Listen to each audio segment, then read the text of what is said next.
I think a lot of people are misguided in the nutrition world where they think they just need to cut out more foods and then they'll be perfectly healthy. And that can get into a situation where we actually lose our intuitive ability to pick the foods that are right for us. There's a condition known as orthorexia where we just get obsessed with clean eating. And then we just think, okay, I just have to cut more foods and then I'll heal. And again, we're just getting sicker. So really looking at that whole picture is going to be really important for getting your health back. Welcome back to the Essentially You podcast, all about reinventing your health with safer, cheaper, more effective natural solutions and powerful lifestyle changes so that you become the CEO of your health. I am your host, Dr. Marisa Snyder. Today is a big day for my amazing rockstar friend, Dr. Izabella Wentz. Dr. Izabella's new book, The Hashimoto's Food Pharmacology, dropped today, and I received an advance copy, which let me tell you, it is nothing short of amazing. Now, I want to give a little context about Hashimoto's before we get into this conversation. More than 35 million Americans have been diagnosed with Hashimoto's, including myself about a year ago. It's the country's fastest growing autoimmune disease, which affects the thyroid gland, your master metabolic gland, and causes the body to attack its own cells. Symptoms include weight gain, fatigue, hair loss, chronic pain, constipation, brain fog, irritable bowel syndrome, allergies, anxiousness, and so much more. Those are just the heavy hitters. Now, what Dr. Izabella has discovered is that the power of nutrition can play a huge role on the healing of Hashimoto's. And that is exactly what she and I are going to be diving into today with great detail. Now, if you or someone you know has been diagnosed with Hashimoto's or have some of the symptoms that I mentioned above, definitely continue to tune in and let them know about this episode. And I want to take it even a step further and recommend that you grab her newest book and her #1 New York Times bestselling book, The Hashimoto's Protocol. Now, before we jump into this interview with Dr. Izabella, I want to just take a moment and speak personally about Hashimoto's and let you know that I am personally planning to release an episode sharing what I have done on my healing journey with Hashimoto's, along with key recommendations and resources. As you can imagine, a big resource of mine has been Dr. Izabella. Now, I went undiagnosed with Hashimoto's for at least a couple of years. Now, initially, I thought it was stress again because I was experiencing a little bit of brain fog, fatigue, I was putting on weight, and even some IBS was showing up. And those were some of the symptoms that I had even 10 years ago when I really began to encounter hormone chaos. But I began to implement a lot of those protocols back then. And even though I implemented the protocols, I was still feeling pretty crappy and the weight, it just wasn't coming off. Finally, we decided to test the thyroid antibodies. We looked at thyroid peroxidase antibody, which is the TPO. This is the most common test for autoimmune thyroid disease. It can be detected in Graves' disease or Hashimoto's thyroiditis. And we also looked at the thyroglobulin antibody. This antibody targets thyroglobulin, the storage form of thyroid hormones, which is causing a lot of the symptoms that I was dealing with. Now, initially, as you can imagine, I was pretty devastated by this diagnosis and equally felt embarrassed that I kept missing it for a couple of years. And that's because my thyroid panel looked great. And therein lies the problem. Many people are being overlooked because their initial panel looks either okay or great. But that doesn't mean that your body isn't attacking your thyroid behind the scenes like it was mine. Now, this was a big wake-up call for me, and it was right in the middle of writing my newest book, The Essential Oils Hormone Solution. My diagnosis heavily influenced part 3 of this book. Now, if you have the book, thank you so much. I hope you're loving it. And if you're thinking about getting a book, I hope that this part of the book really benefits you. In part 3 of the book, I always talk about how it was the program I created on a silver platter for you, the program that I wish I had 10 years ago.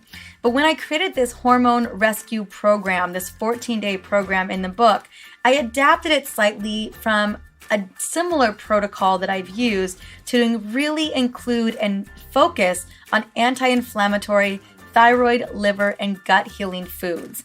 I recognize that inflammation is a lot of why we are struggling with our healthcare and our health in general.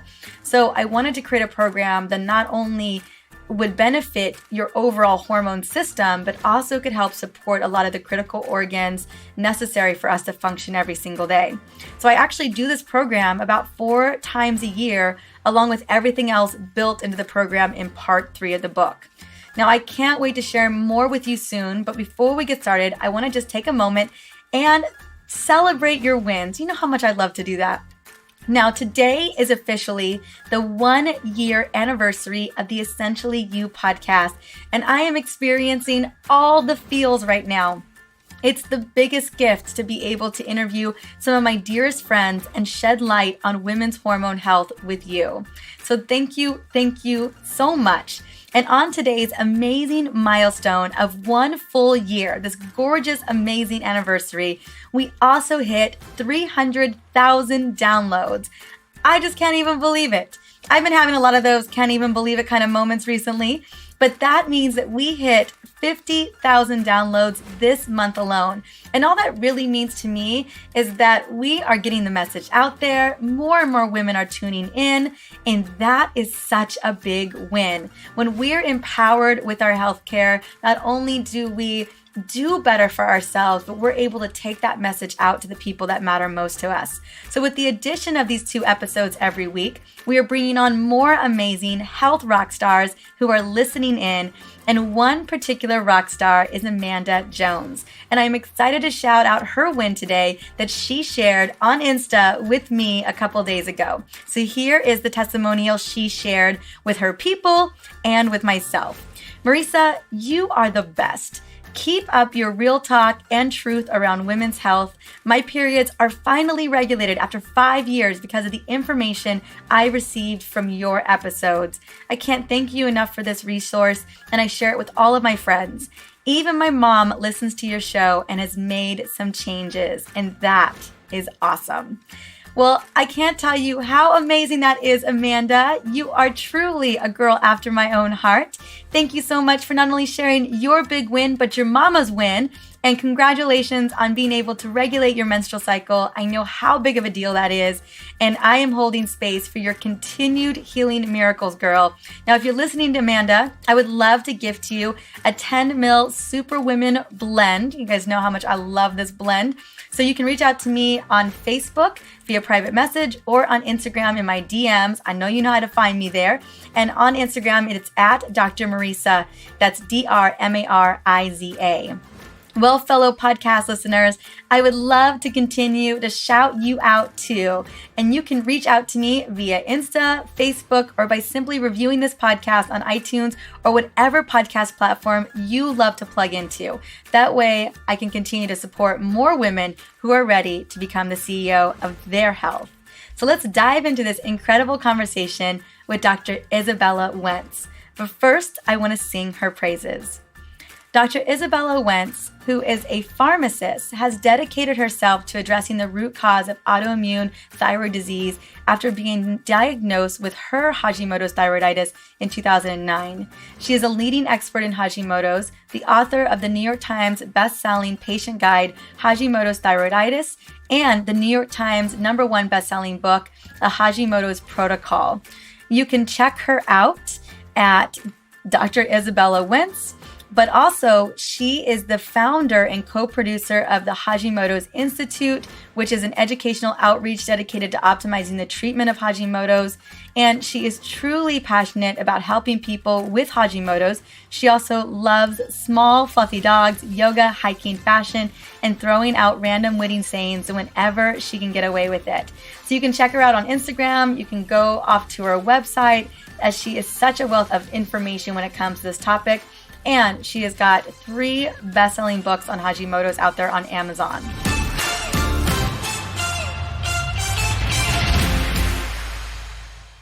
Welcome to the Essentially You podcast, Dr. Izabella Wentz. Girl, how are you doing today? I'm doing great, Marisa. It's so good to be here with you today. It is so good. I'm usually with you in Colorado or we're at events together. It's really nice to be able to get to connect on this level and to share some of the big things that you've got going on. But before we get into this conversation about food pharmacology and how to heal Hashimoto's naturally, I know that this has been not only a passion of yours for many years, supporting millions of women around the world with Hashimoto's, but you have a really important story. Like, what was really the impetus for why you decided that this was going to be the work that you got into? So it's kind of funny because when I was going through pharmacy school to become a pharmacist, I was never really interested in the thyroid. I just thought people either had an underactive thyroid and you gave them medication for that, or they had an overactive thyroid and you just gave them medication to suppress that, right? And I really didn't become even somebody that was interested in the thyroid until I was diagnosed myself with Hashimoto's thyroiditis and underactive thyroid and hypothyroidism in 2009. And this was after almost a decade of my health journey. I had chronic fatigue. I had irritable bowel syndrome. I had acid reflux. I had carpal tunnel in both arms and hair loss, dry skin, panic attacks, you name it. I had all the symptoms. And when I got diagnosed, I was excited. Part of me was, right? Because I was like, finally, I have an answer to what's been going on with me this whole time. And I was excited to get started on the thyroid hormone medications. But even when I started taking the medications, I only had a little bit of an improvement. So instead of sleeping 12 hours, I was sleeping 11 hours. And it was nice to have that 1 hour back, but come on, I still wasn't, functioning like a normal human. And then I also still had the irritable bowel, still had the carpal tunnel, still had a lot of the pain in my body, the anxiety, and hair loss. And I just thought to myself, what is going on with my body? Why has my body betrayed me? What is the root cause of this? In pharmacy school, I was always taught about, lifestyle changes for different conditions. And really it was strange because when I was diagnosed, there were no lifestyle changes and no recommendations for Hashimoto's other than like, hey, if your thyroid is being destroyed by your immune system and can't make enough thyroid hormone, you just take thyroid hormone. And I was like, well, what about the immune system? Something's going on there. Something's going on with my thyroid gland being damaged. What can I do about that? And really that was how I became a Hashimoto's expert / human guinea pig, was just trying to get my own health back and trying to be the healthiest person with this autoimmune condition, as well as hoping that maybe one day I would find something that would help me reverse the condition and get rid of all of my symptoms. And you've done such a marvelous job. Now, I want to kind of roll back a little bit when that was that moment, right? You get the diagnosis, and there's something to be said about after all of these years of maybe misdiagnosis or not having an answer, you finally get this answer and you think that you're going to get the solution, right? And so many women, so many patients out there are like, okay, I've got the diagnosis, thank God. Now I'm going to get the medicine to get well, but then they don't get well. They don't get well. And so what was that like, that moment where you're like, well, shoot, what do I do? It was incredibly disappointing because here I was like, finally, I have the answer, and you get so much hope. And then all that hope kind of goes away and you're like, what am I doing? What am I doing wrong? And at that point, I was like, okay, there's got to be something more that I can do. And I was already working with people with really complicated healthcare needs at that point, with really rare conditions. And there was no, quote unquote medication to take care of them. So a lot of times we had to think outside of the box, and we had to look at patient forms and the latest research to try to figure out how we can best help our patients.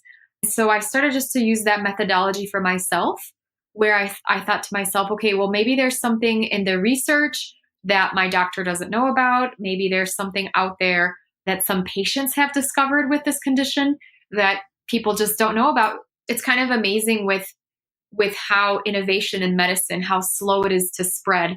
I'll give you one example, just in my own experience. The first year that I worked in the pharmacy, 3 of my patients reported that they had a problem with the generic medication. The generic for Wellbutrin did not work for them. And, I was like, that's strange. It should work just fine. But I took their word for it, and I gave them the other medication, returned their money, and I filed 3 separate FDA reports.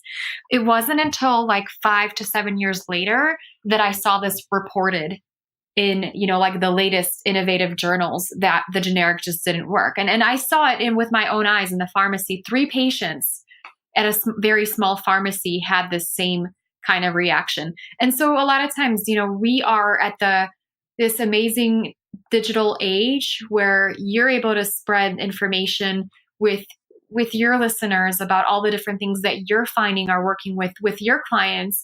And we're just really growing together. We're really, really kind of discovering all these innovative things that can help us. And so it was, I kind of just decided to take my health into my own hands and try different things. And eventually some of them worked. So I'm happy to share with everybody what the ones that worked were. Yeah, let's get into the ones that work. So really getting to that root cause. And, that was so much about that first book that you wrote, right? Getting to the root cause of it and realizing, okay, the thyroid is getting beaten up by the immune system. It's the immune system response. Where is that problem, right? And that was kind of what you were digging and going for. So some of those discoveries for you, what was that? And I know, because you have, one of my favorite, your second book is I recommend it almost every single day, Izabella. Like the Hashimoto's protocol is so powerful. It's so comprehensive. It really gives people the framework for answers that they have wanted for so long, really kind of giving them what they need. But what were some of the things that began to work with you? When did you feel like you were turning the tide towards feeling better? It's funny because it was actually a few different things that I did, and I got progressively better with each of them. One of them was getting rid of foods that were causing inflammation in my body. And I was this big skeptic, and I thought, there's no way that food can cause any issues with my body. If it were the case, then I would have learned about it in pharmacy school, right? I was there for 4 years in graduate school. I had a doctorate degree. Of course, I would have known something about this, right? So I had acid reflux and irritable bowel syndrome and a carpal tunnel and this horrific bloating. No matter how much I worked out, I just had this really bloated stomach. I guess I didn't work out that much because I just sort of gave up on it eventually. But I cut out gluten and dairy. Within 3 days, my acid reflux was gone. I had acid reflux for 3 years. I was on Pepcid. I was on proton pump inhibitors. I was doing GI barium swallows. I was, cutting out coffee and spicy foods and acidic foods. And I didn't drink any wine, which was terrible, right? And had to basically pop Tums all day and run out of meetings at work because I had to throw up because of my acid reflux, quote unquote, was so bad. And it turned out that it was dairy sensitivity. So within 3 days, that was gone. A few more days and my irritable bowel syndrome that I had since my first or second year in pharmacy school, so that was like 10 years at that point, that was gone. And then within a few more months, once I got some chiropractic adjustments, the carpal tunnel that I had in both arms was gone. And I actually had to quit the job that I loved because it involved too much time on a computer. And now, I write books. I have zero problems with carpal tunnel unless, I get exposed to a lot of dairy. Then it's flared up once or twice before. And so that was like a really, really big moment. And of course, I talk about inflammatory foods that can upset you in food pharmacology. The second really big component of it was figuring out that I had digestive enzyme deficiencies. And the one digestive enzyme that had a big, big impact on me was betaine with pepsin, which helps us digest our protein-containing foods. To make a long story short, what I did is I started taking it with my protein foods one night, this when I was sleeping like 10 or 11 hours a night. And then the next morning, I woke up after 7 hours of sleep, bright-eyed and bushy-tailed. And I had chronic fatigue for like 10 years. And at that point, I woke up and I started writing my first book. And I thought, wow, if I can have all this energy, then I could definitely figure this out. So that was the second thing, was the digestive enzymes. And the third thing was looking at my nutrient deficiencies. One nutrient deficiency that I had that was really significant was thiamine. Now, people who are deficient in thiamine may have blood sugar swings, they might have low blood pressure, and also fatigue. So taking that was a huge game changer for me. All of a sudden, I got even more energy, and it was like, wow, I feel human again. And what's amazing is I've had people reach out to me who have said one person was on disability because of their terrible fatigue. They started taking the thiamine, and within a few months, they were back to working part-time. And I'll get random people who come up to me at conferences and give me hugs because they'll say, just you writing about thiamine has changed my life. And that's what I talk about food pharmacology. I talk about the foods that are inflammatory, the foods that are supportive. I talk about how to figure out which digestive deficiencies, enzyme deficiencies you might have and how to address them, which enzymes to use, as well as how to tell what nutrient deficiencies you have and which nutrients to use. And that's why it's more than just, a cookbook. It's really a nutrition guide to help you become your own nutrition guru. I can't wait. I think that giving people really the ins and outs. I want to back up just a tiny bit because a big part of the diagnosis or the immune system kind of going, haywire is a lot to do, or would you say that it has a lot to do with gut imbalances? Would you say that it has a lot to do with these nutritional deficiencies? And we really have got to fix these pieces before we start to work on, it's a whole separate thing than just taking the thyroid medication. Absolutely. So thyroid medication is, kind of like a Band-Aid. And I absolutely say take it. Take whatever you can to help yourself. And in the advanced stages, when we've had a super damaged thyroid, we're going to need that medication. And it's really the kindest thing to do for yourself is to take the hormones to help you. And just a side note, I also want to make sure you take the right hormones for you, which in some cases may be natural desiccated thyroid hormones. But with what's really going on in the body, it's going to be food sensitivities, nutrient depletions, intestinal permeability, poor ability to handle stress, poor ability to handle toxins. And in some cases, we may also see different types of infections. Some of them could be gut infections like H. pylori, for example. Yeah, for me, when I was diagnosed with Hashimoto's, it was very subclinical, but definitely something wasn't right. And we were able to steer it back to a parasitic infection that I probably had for so long. And, trying to figure that out as well. But it caused a lot of gut issues for me. And such a big part of that, I was using your protocols and I was, clearly eliminating some of the most important food allergens or things that really, created inflammation in the gut. But then also trying to figure out what type of deficiencies were going on. Izabella, how does one start on that path? Because that path could feel a little daunting or a little complicated. And I'm so glad that you found your root cause. I also had blastocystis hominis, which is a protozoal parasite. And yes, we can have parasites in the United States, right? It's one of those things. But with the nutrient deficiencies, there's a few different ways to figure out if you have them. And not to get too complicated, I do address that in the book, but we have some nutrients that you will want to do an assessment for. So for example, magnesium. There isn't like a really great lab test or blood test you can do to figure out if you have magnesium deficiency. So a lot of times I'll say, let's look at your symptom list. If you have constipation, if you have premenstrual cramping or cramping throughout your period, if you have PMS, if you have anxiety, if you have headaches, if you are sensitive to loud noises, if you have trouble sleeping, these are all symptoms of a magnesium deficiency. And then taking magnesium supplement is generally pretty safe. So you can just try taking a magnesium supplement. I like the citrate version for people with thyroid disorders to see how you do with it, if it helps you or not. And then there's other types of nutrients that we absolutely need to test for. So one of these is going to be ferritin. Ferritin is an iron storage protein.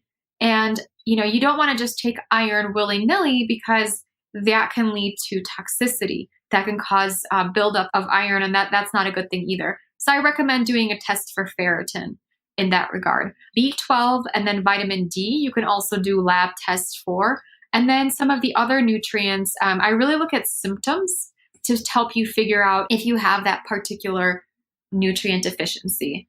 And then, sometimes it's trial and error to figure out okay, well, has this helped? And different nutrients, you'll know if they're going to be helpful right away. For example, with the thiamine, 3 to 5 days. That makes complete sense. I know as you were naming those things off, very much so. I had a magnesium deficiency. That was very clear. We tested for vitamin D. We could see that my ferritin was low. Girl, I'm taking all those supplements right now. You start to look at the symptoms. And I know that in the book, it really does lay out, okay, if something's going on here, it's worth looking into that particular deficiency, or like, how do we supplement that deficiency? Would that be correct? Absolutely, because food is a big part of it. I think a lot of people are misguided in the nutrition world where they think they just need to cut out more foods and then they'll be perfectly healthy. And that can get into a situation where we actually lose our intuitive ability to pick the foods that are right for us. There's a condition known as orthorexia where we just get obsessed with clean eating. And then we just think, like, okay, I just have to cut more foods and then I'll heal. And again, we're just getting sicker. So really looking at that whole picture is going to be really important for getting your health back. So with food, for example, it's going to help so many different things. So it's going to help nourish our bodies, but we still may have nutrient deficiencies, even with the cleanest, most nutrient dense diets. And that's where supplements come in. And we still might have these digestive enzyme deficiencies. And that's where these digestive enzymes come in. And I also go through in the book about how do you figure out if the diet is not working for you? And how do you know that you need to do more than that, than just diet? So really looking at, okay, I have done all of these things, I've checked my boxes, and do I need to test my gut now? Do I need to look at, do I have toxicity in my body, and how are my adrenals doing, right? I always think of, you got to look at the horses first, and then you got to look at the zebras.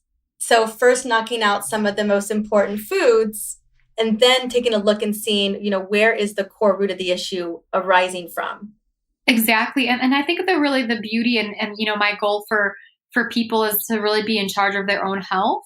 And the nutrition stuff, a lot of times people can do on their own, or they could do with their local doctors. A lot of times people will ask me, where can I find a doctor to help me along with my health? And unfortunately, most doctors are not trained in nutrition. So we really need to take charge of our own health and figure out how to feed ourselves, how to take care of ourselves. And once we get that fundamental nutrition into our systems, then the body's going to heal better. And then we just need to find a practitioner to perhaps tweak some of these different things, right? Yes. So Izabella, would you normally recommend that somebody has, someone local that they're working with as well? I feel like and I'd love to talk a little bit about the 90-day, the Hashimoto's protocol. I mean, could someone really guide themselves through with that book? I know that you've had a lot of readers who've done that with great success. So absolutely. I think it's always best to work with a practitioner that you trust locally that can see you in person. We can kind of have biases, right, and blind spots for our own health. That said, there are people who have just followed the 90-day protocol and they have strengthened their bodies and eliminated some of their triggers, and their bodies were able to produce, to heal, to produce, health within them.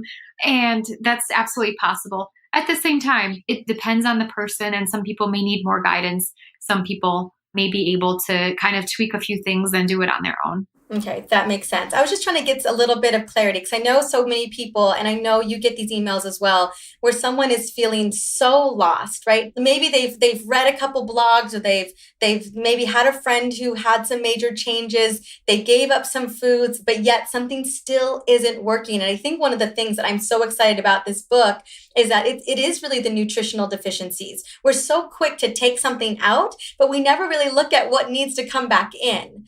I love that, taking a look at what your vitamin profiles are and looking to see based on the symptoms, what is happening. Now, are there some favorite thyroid loving foods that you personally love, that you love to recommend, or that maybe are inside of the book? Yeah, I've got about 10 of them that I like to recommend. 2 of them that I'll share because they're super easy to make. I've got YouTube videos on how to make them really quickly are going to be bone broth and then green smoothies. So what's very fantastic is I do outcomes research with my clients, and I started doing them with my readers to get like a bigger kind of pool of data, right? Because I'm a big nerd. It's like trying to figure out what things work for people in general, right? We're all going to be individuals, but there are things we can always start with because we know that they work for most people. So one of them is going to be bone broth. About 70% of people with Hashimoto's said bone broth was helpful. And 60% of them or so saw an increase in energy. Another 60% or so an improvement in mood. And about a third saw an improvement in their skin. So this is something that's super easy. You can just throw all the ingredients in a slow cooker, crock pot, and walk away for 12 hours or an Instapot and, do it in about an hour and just sip on that throughout the day. And then we also have green smoothies. When we have another, about 70% of people said that those are very helpful. 80% said that they give them more energy. 60% had improved mood. 40% noticed benefits for weight. So this is a great thing to introduce into our systems without stressing the digestion. So when we have a lack of digestive enzymes, we might have a hard time digesting proteins, fats, and even veggies and fruit, all the wonderful fibers. And so when we do smoothies in like a high-powered blender, we blend up all those foods and make them more easy to digest, which gives our digestive system a break. So that frees up more energy. And also all of those nutrients, all that yummy goodness is better absorbed into our bodies, which in turn, again, gives us more energy. Girl, I love both bone broth and green smoothies. I oftentimes have them both for breakfast. I've been on that green smoothie train since I met the green smoothie girls, and since I met Robin 10 years ago. And I totally 100% agree. If people are struggling, and I do, I want to pivot the conversation in just a second, because I think a lot of people don't understand the importance of digestive enzymes. So I want to talk a little bit about that. But I just want to say, I love that those are two very simple things that people can begin to integrate and see really incredible benefits on. So thanks for that. Let's jump into digestive enzymes for just a moment, because I always tell people that we only have a finite amount of digestive enzymes in the body, and we have got to resupply them with the right foods. And oftentimes, girl, let's be honest, people aren't eating those right foods, and we're not replenishing those digestive enzymes. That leads to gut permeability. It leads to inflammation. And so can you talk a little bit about the benefit of digestive enzymes, particularly for quelling inflammation, but also how you've seen it have such a big, profound benefit for women or for people in general diagnosed with Hashimoto's thyroiditis? I'm such a huge fan of enzymes, and there's different ones. There's ones you take with food. There are ones you take on an empty stomach, and then there are ones that you can take with accidental exposures to things like gluten or dairy or things that you're sensitive to. And the ones that we take with food, there are a few different kinds I recommend. So if you have a difficulty with digesting protein, then you would want to take something like betaine with pepsin. Some people also have a hard time with fats. In that case, some of the symptoms would be, for example, greasy stools, sometimes diarrhea. They might have dry skin. They might have greasy hair in the roots that's dry at the ends. And taking something like pancreatic enzymes would actually be the thing you would want to do at that point.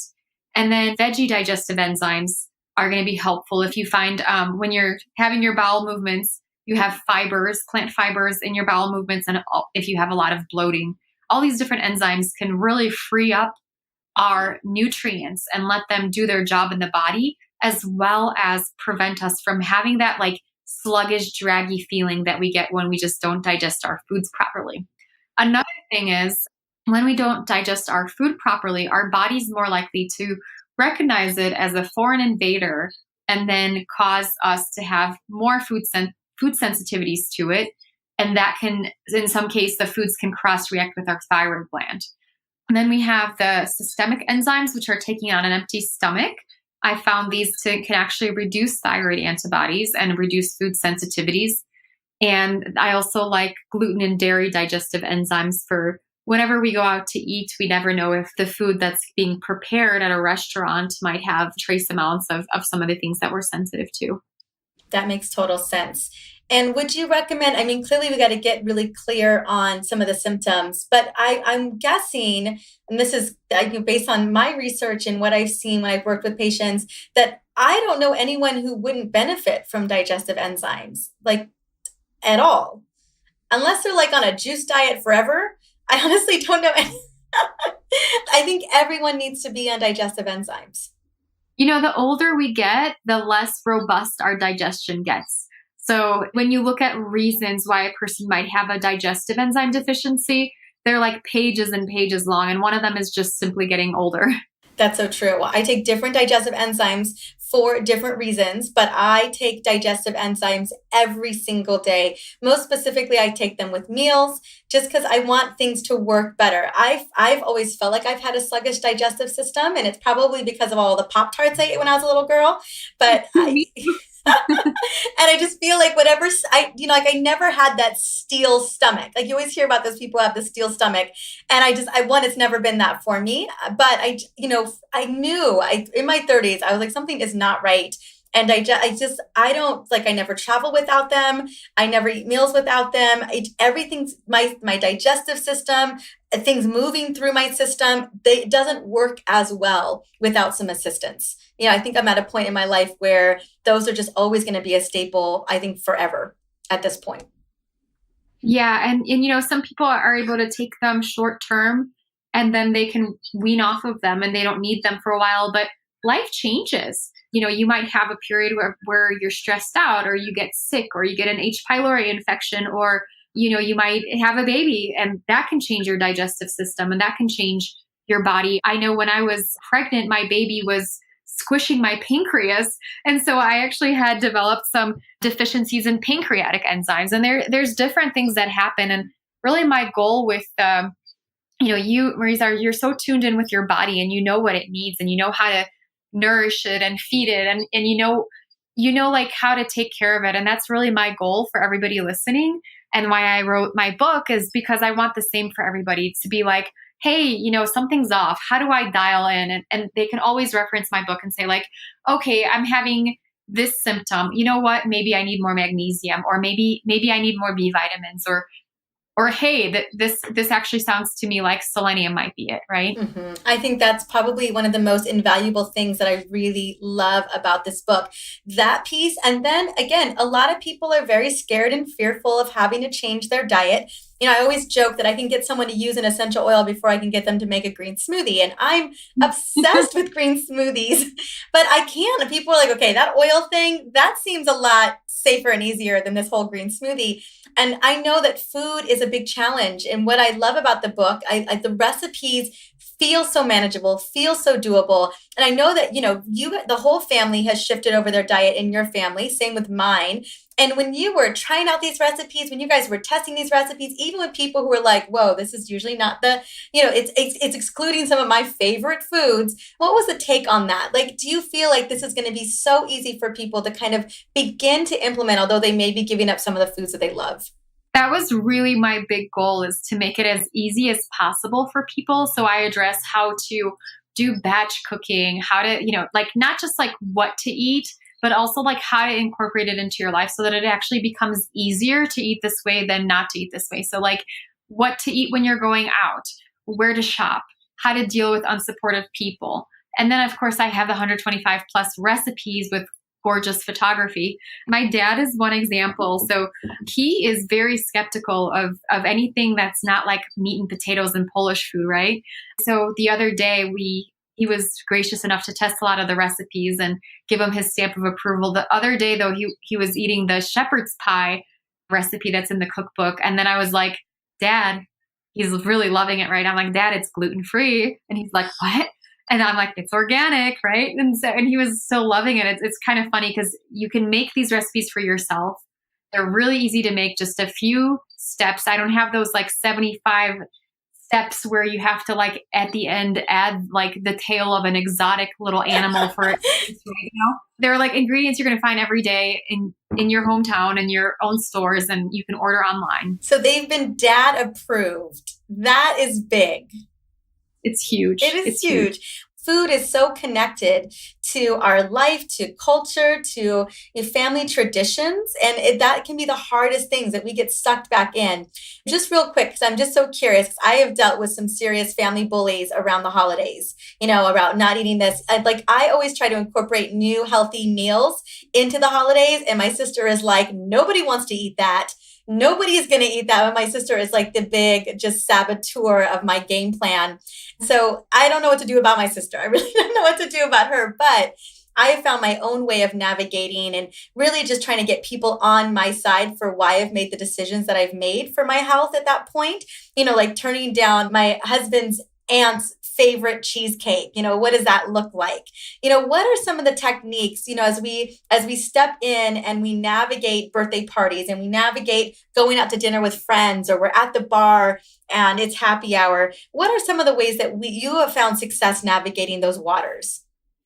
Everybody has those people in their family, right? In their circle. And one of the things to kind of differentiate between is to figure out, like, is this person like a true friend? Are they a real friend? Or are they somebody that's like trying to hurt us? I once saw a support group for people with thyroid disorders. A woman shared that her friend invited her over for dinner. And this friend, and I use air quotes here, this friend said that she made her a meal that was gluten-free, dairy-free, and soy-free, right? And so this woman starts eating the food and starts getting sick, like in the middle of the meal.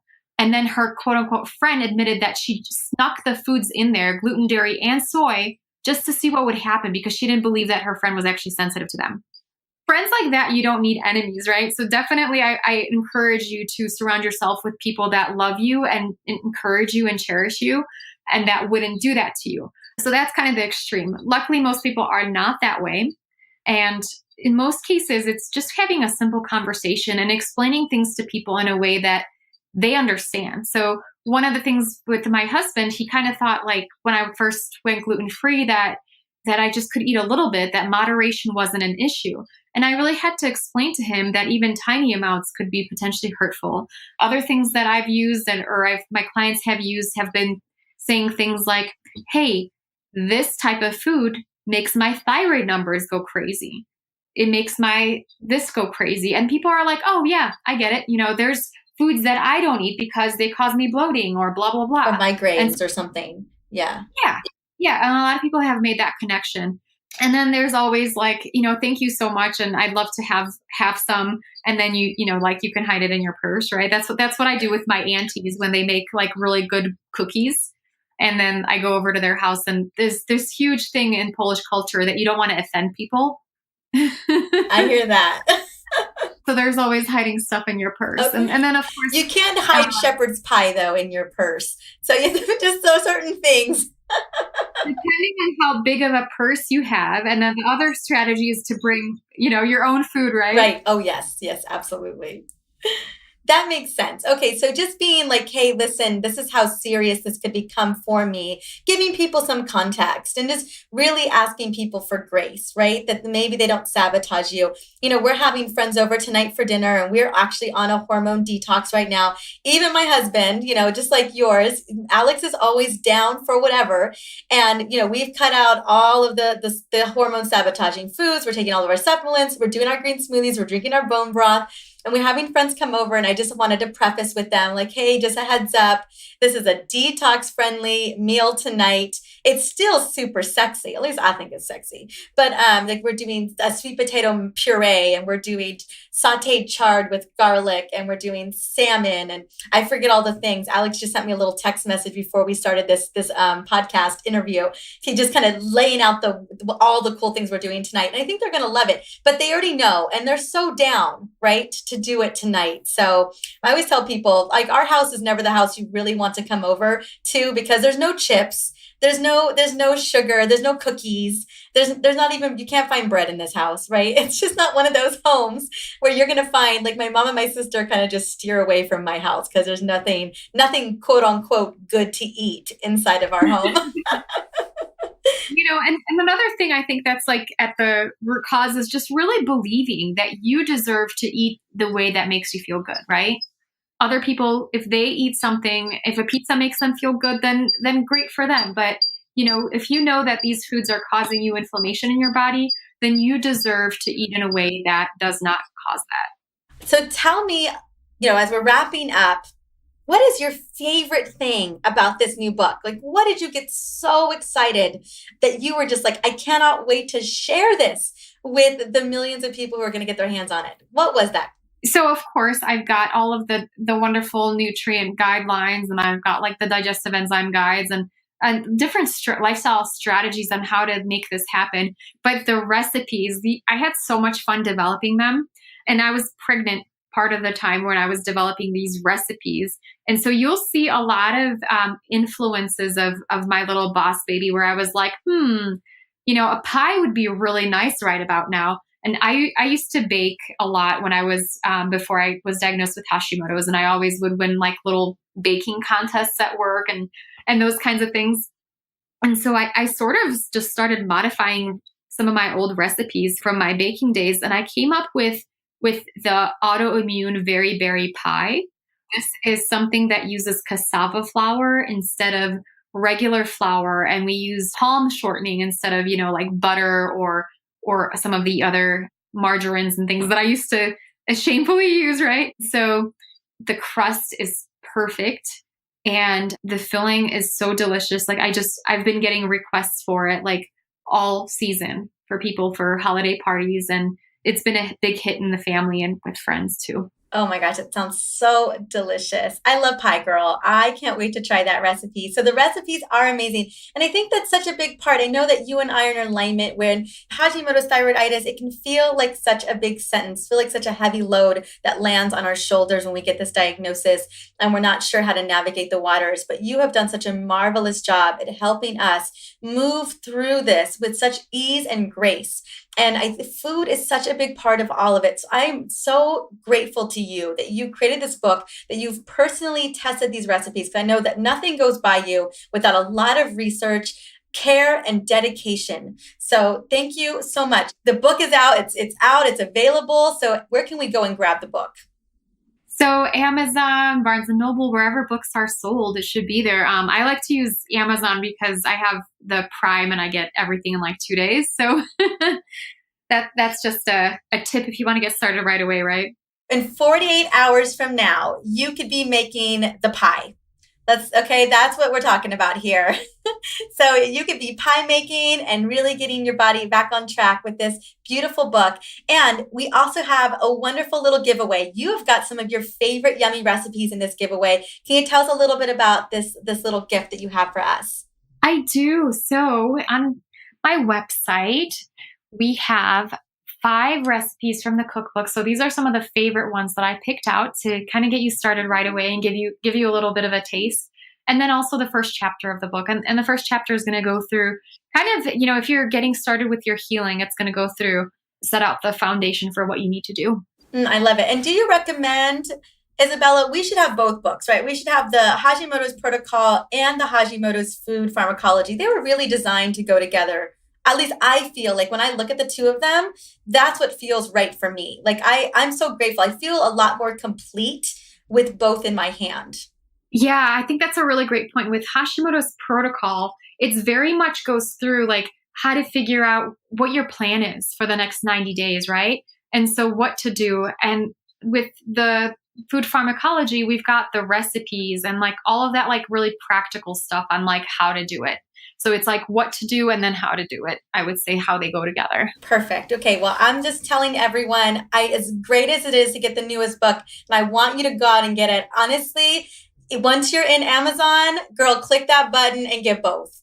Get them both because that I really do feel like that's the complete package. And I know that that's kind of the vision of what, well, girl, I'm just putting words into your mouth. I think that's what the vision of what Izabella was looking for was, it's really hard to give people all of that in one book. It was broken up into 2 books, really, so that you had okay, what is going on with me now? And here's the 90-day plan. But then also, how do we really create a lifestyle around this whole thing? Because that's what this book feels like. It feels like now I'm in position for the lifestyle that I am going to live. Absolutely. And it's funny because it could have, it could have been one ginormous book, but it would have been quite heavy to carry. So that's why we've got 2. Yes. Well, honey, thank you so much. Any last words, any last inspiration that you want to share with us before we finish up? Thank you so much for having me. And just the one thing that I want to share with everybody, and I don't know if this resonates, but for me, really a big part of my healing was believing that I deserve to be healthy and that I deserve to be happy and really investing in myself. So I hope that you believe that you're worth it. I think that's so powerful. I think that that's one of the most important parts of healing is if we don't have the mindset that we believe that we're worth it, it's so hard to stay the course. I think that's so important. Thank you for that. All right, my dear. Well, I will see you soon. Thank you so much. I got the books. I'm loving the books. You guys go grab them. They will be all up in the show notes along with the gift with Izabella's favorite recipes. So if you want to just figure out, like maybe just get a taste of what's going on, go and grab that. And thank you so much, honey, for coming on. It was such a pleasure to have you. Thank you so much for having me, and thank you for the work that you're doing. You too, honey. Bye. It's pretty clear that I am absolutely in love with my dear friend Izabella and her message. And I am so grateful for her education that she has created for millions of us to help support and heal Hashimoto's. Now, I have been personally blessed to get to connect with Izabella on many phone calls about my own Hashimoto's journey. She's always been so generous and so gracious with helping me throughout some of my toughest times this last year or so. So I want to strongly encourage you to go out and grab her new book, The Hashimoto's Food Pharmacology, and grab that Hashimoto's protocol as well. I love that book. If you were to see my version of that book, it is all, dog-eared and highlighted because I've used it so much over the last year. I also want to invite you to grab her amazing recipe little giveaway that she has from the Hashimoto's Food Pharmacology. The link for this awesome smoothie guide is going to be in the show notes for episode 76 or on my website at drmarisa.com/podcast. And at drmarisa.com/podcast is where you will find all of the episodes. You can just click around and decide which one you want to listen to. It's probably one of the easiest places to go and listen to the podcast, but it's totally up to you, however you love to listen to those episodes. So I want to say thank you so much for stopping by and listening to this podcast today. On the next episode, I am coming in hot and ready to celebrate our 1-year anniversary. And when I say we, I want you to know that it takes a mini village to get these episodes out 2 times a week. And I am so grateful to my team. Now, on the next episode, I am breaking down the top 10 episodes of the year. And let me tell you, they are some of my personal favorites. So join me for the 1-year anniversary party in this coming episode. You are definitely not going to want to miss it. I'm going to have a couple of amazing giveaways. I'm so excited to celebrate you, to celebrate this beautiful podcast, and to get that information into your hands. Until the next episode, have an amazing day.